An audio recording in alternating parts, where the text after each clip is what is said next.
বন্ধুরা, মাছ নাই সমস্যা, চিন্তা কিসের? দেখেন সবজি এভাবে রান্না করতে পারবো। আমি যে কী সবজিটা করবো আপনাদের একে একে দেখাচ্ছি। দেখেন আমি মুখি কচু সেদ্ধ করে বেজে রেখেছি, আলু, পটল, পেঁপে এগুলো সব আমি বেজে রেখেছি সময়ের স্বল্পতার জন্য। এই যে পুঁইয়ের ডাঁটাটা, এই যে বড় যে বোম্বাই পুঁই, এর এই ডাঁটাটা আমি এরকম সিদ্ধ করে রেখেছি। তাই এটা দিয়ে আমি একটা নিরামিষ সবজি রেসিপি করবো। তা মাদার্স কিচেনে আপনাদের সুস্বাগতম। আপনারা দেখতেই থাকুন আমি কি করে করি। এটা করে নিলাম কিন্তু আমি অল্প সময় হয়ে যাবে। এবার আমি কি করবো, গ্যাসটা অন করে দেবো। আর এর সঙ্গে লাগবে কি, মানে আমাদের বাঙালিয়ানা রান্নায় যেমন লবণ, হলুদ, কাঁচামরিচ, আমার দিয়ে ফোড়ন দেবো, একটু মিষ্টি, একটু বাইন্ডিংয়ের জন্য চালের গুঁড়ো হোক বা ময়দা হোক লাগবে। তো আমি কী করবো, এই তেজপাতা দুটো আমি এবার ফোড়নে দিয়ে দিলাম। ফোড়নে দেওয়ার পর এবার আমি ফোড়নটা দেবো। এটা বর্ষাকালে নিরামিষ সবজি, তো এখন বড় বড় পুঁইয়ের ডাঁটা পাওয়া যাচ্ছে বাজারে। পাতাগুলো ভেজে খাওয়া হয়েছে আর এই ডাঁটাগুলো দিয়ে নিরামিষ সবজিটা হচ্ছে। আমি ফোড়নে কি দিচ্ছি দেখুন। আপনারা যদি পেঁয়াজ খেতে চান আপনারা পেঁয়াজ দেবেন, কোনো সমস্যা নেই। আমার একটু সমস্যা, আমার এগুলো না পেঁয়াজ ভালো লাগে না, তাই আমি দিই না। দেখেন জিরে আর রাঁধুনি, এই যে আমি এটা তেল গরমে যে ফোড়ন দিয়ে দিলাম।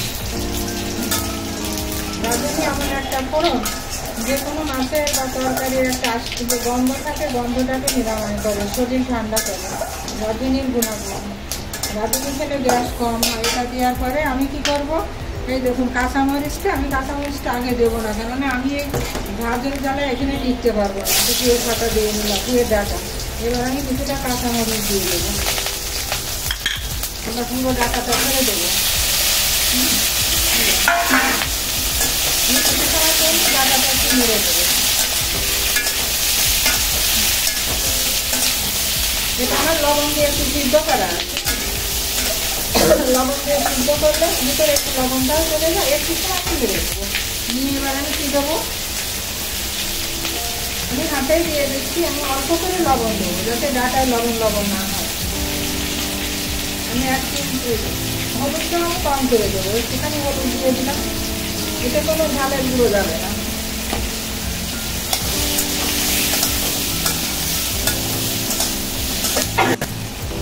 দেখুন এই পর্যন্ত আমি ডাঁটাগুলো একটুখানি বেঁধে নিয়েছি, একটু হলুদ দিয়েছি। এবার আমি কী করবো, আমার এই যে পুরো সবজিগুলোই দেখুন, পটল ভাজা, আলু ভাজা আর মুখি কচু, পেঁপে। আর আমি কখনো এই ভাজাগুলো আমি দিয়ে দিই না, হলুদ দিই না, আমার তেলটা পুড়ে যায়। তাই এবার এগুলো আমি পুরোপুরি বেঁধে দিই।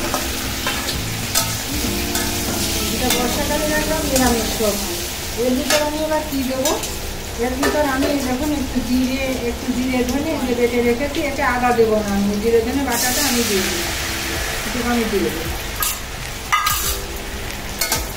এবার আমি খানিক সময় কষিয়ে নিই, তারপরে আমি জল দেবো।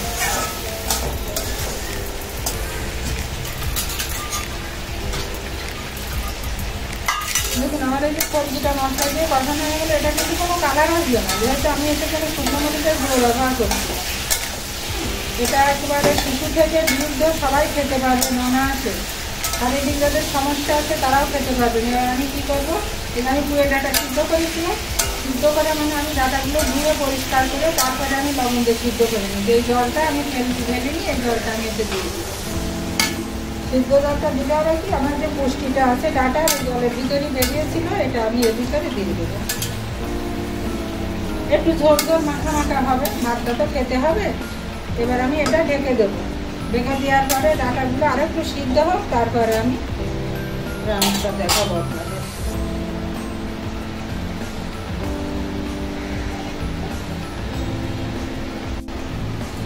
দেখুন আমার সবজিটা কত দূর, দেখুন আমার সবজিটা সেদ্ধ হয়ে গেছে, মানে নামানোর মতন একটা চেহারায় ফিরে আসছে। আমি একটা দুটো কাঁচামরিচ ছড়িয়ে দিলাম। আর ওই যে বলেছে আমি বাইন্ডিংয়ের জন্য আমি চালের গুঁড়ো হোক ময়দা হোক দিতে হবে, এটা সারাকি আনা রান্না।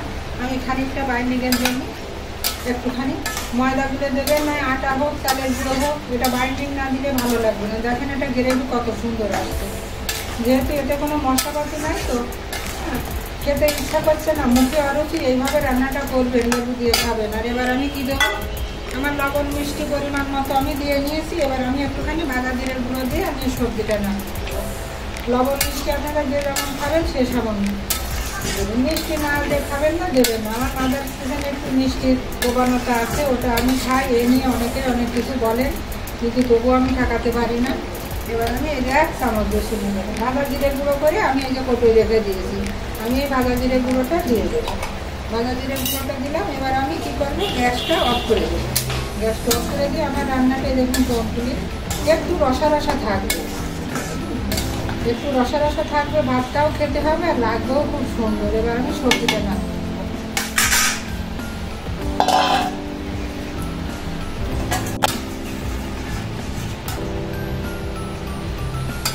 সবজিটা ঢেলে নিই। ঠিক সবজিটা এইভাবে আপনারা রান্না করবেন। যদি আমার এই রান্নাটা ফলো করেন আপনারা, তা আপনাদের রান্না অবশ্যই সুন্দর প্রতিবান্ধব হবে। আর এক তরকারি দিয়ে আপনারা ভাত খেয়ে দিতে পারবেন। দেখুন কোনো কিছুই ফেলনা নাই, যা থাকবে ঘরে তাই দিয়ে এই সবজিটা আপনারা রান্না করবেন। যে তরকারি থাক, মিষ্টি কুমড়ো থাকতে দিতাম, ঢেঁড়স থাকলে ঘরে দিয়ে দিতাম, কিন্তু আজ আমার ওগুলো ঘরে আমার অনুপস্থিত, তাই আমি দিতে পারিনি।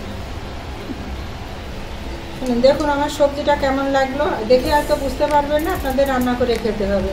যারা আমার ফেসবুকটি ফলো করেননি তারা আমার ফেসবুকটি ফলো করবেন। যারা আমার ফলোয়ার বন্ধু তারা আমার পাশে থেকে লাইক কমেন্ট শেয়ার দিয়ে সহযোগিতা করবেন। আর এই মুহূর্তে আমাদের দেশের যে কন্ডিশনে পেজের অবস্থা, আপনারা প্লিজ একটুখানি সাপোর্ট করবেন। ভাই বোনদের বলছি, আমার ইউটিউব চ্যানেলটি আছে, আপনারা একটুখানি সাবস্ক্রাইব করবেন।